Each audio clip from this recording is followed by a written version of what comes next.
Bonjour, aujourd'hui on va démontrer une nouvelle inégalité, celle-là elle s'appelle l'inégalité triangulaire. Et qu'est-ce qu'elle nous dit? Elle nous dit que si les AI sont des réels et que les BI sont aussi des réels, donc A1 jusqu'à AN et de B1 jusqu'à AN, alors c'est pas assez longue. Alors, la somme des i allant de 1 à n des ai plus bi au carré est inférieure à la racine de la somme des ai carrés plus la racine de la somme des bi carrés. Alors, ça, c'est donc ce qu'on appelle l'inégalité triangulaire et quelque chose que je vais vous faire remarquer, c'est que dans le cas où n égale 1, on a la racine de ai plus bi au carré, donc la valeur absolue de ai plus bi, qui est inférieure à la valeur absolue de AI plus la valeur absolue de BI. Et donc c'est bien l'inégalité triangulaire qu'on a l'habitude avec juste une valeur absolue. Sauf que là, elle est bien plus généralisée à n'importe quel n. Alors on va démontrer tout de suite cette propriété avec un raisonnement par équivalence. Comment dire? La première chose qu'on va faire, c'est élever les deux membres au carré.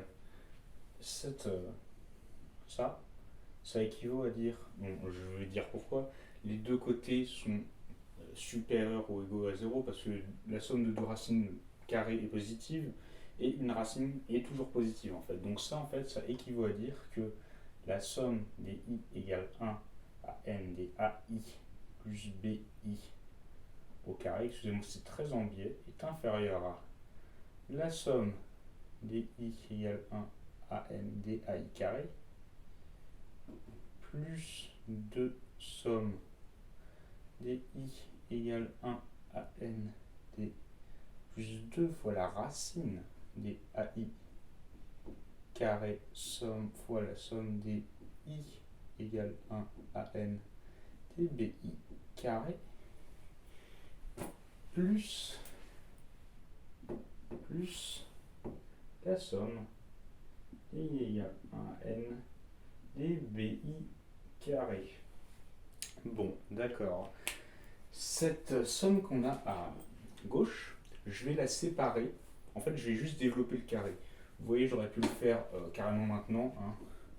Ça, AI plus BI au carré, c'est AI carré plus 2AI BI plus BI carré.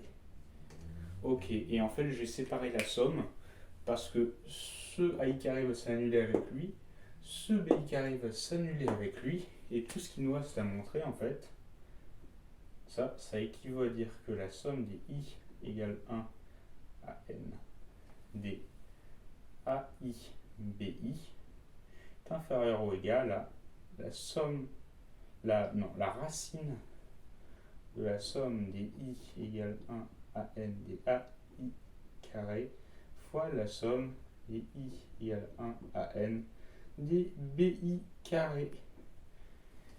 Et c'est là qu'on va utiliser la propriété, même voire l'inégalité que j'ai prouvée dans la dernière vidéo, qui n'est autre que l'inégalité de Cauchy-Schwarz. Alors je vous la rappelle, l'inégalité de Cauchy-Schwarz. Attendez, je n'écris pas droit, je suis maladroit. L'inégalité de Cauchy-Schwarz, deux points. La somme des i allant de 1 à n et ai bi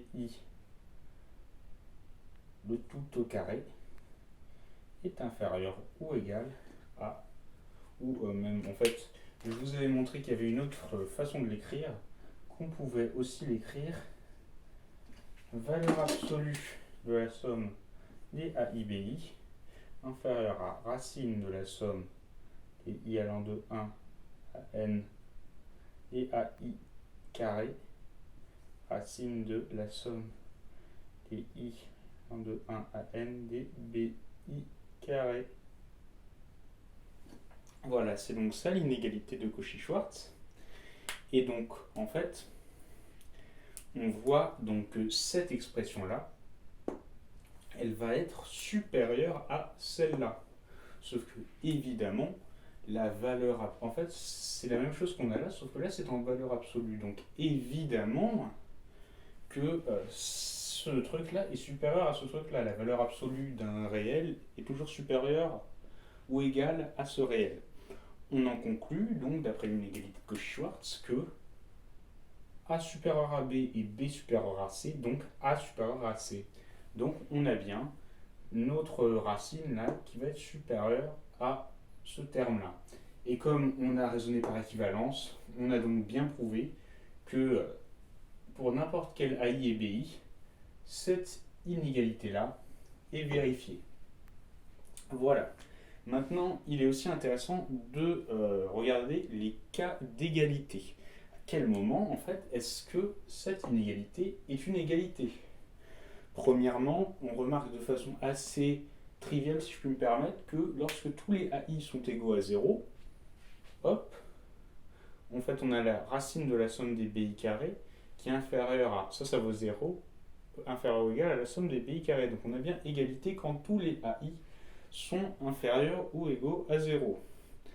Dans le deuxième cas, qui est moins trivial et qui va se baser sur les connaissances que je vous ai apportées dans la dernière vidéo sur l'inégalité de Cauchy-Schwarz, en fait, cette inégalité-là est une égalité si et seulement si, enfin, quand on ne compte pas le cas où les AI sont tous nuls, si et seulement si les vecteurs AI et BI sont collinéaires, ou alors s'il existe un réel lambda, tel que pour tout i, BI égale à lambda AI. Donc on va l'écrire. Cette inégalité est vraie. Ça équivaut à dire qu'il existe K ou qu'il existe lambda. Lambda appartient à R tel que BI égale à lambda AI. Ok, mais est-ce que ça suffit ? Là, si on a cette condition qui est respectée, on a cette inégalité. Mais est-ce que c'est bon ? Est-ce qu'en fait, ça, avec notre lambda, ce sera toujours égal à ça ? Eh bien non, en fait. Parce que si notre somme là, elle est négative, la valeur, je veux dire que si notre somme là est négative, la valeur absolue de cette somme est supérieure ou égale à la somme. Et donc on n'a pas égalité. Pour avoir égalité, en fait, il faudrait que notre somme là soit positive en même temps que l'inégalité de Cauchy-Schwarz soit vérifiée.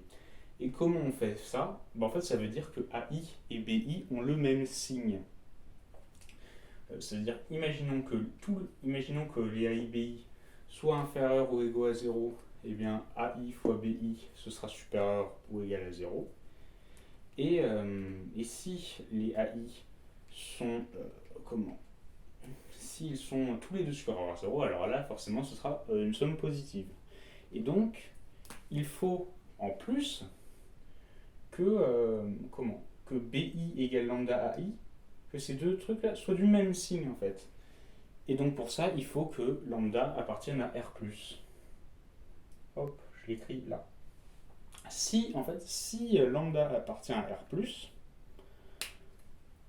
eh bien ça c'est positif et donc ça veut dire que les deux ont le même signe et donc on a bien l'inégalité triangulaire qui va être vérifiée.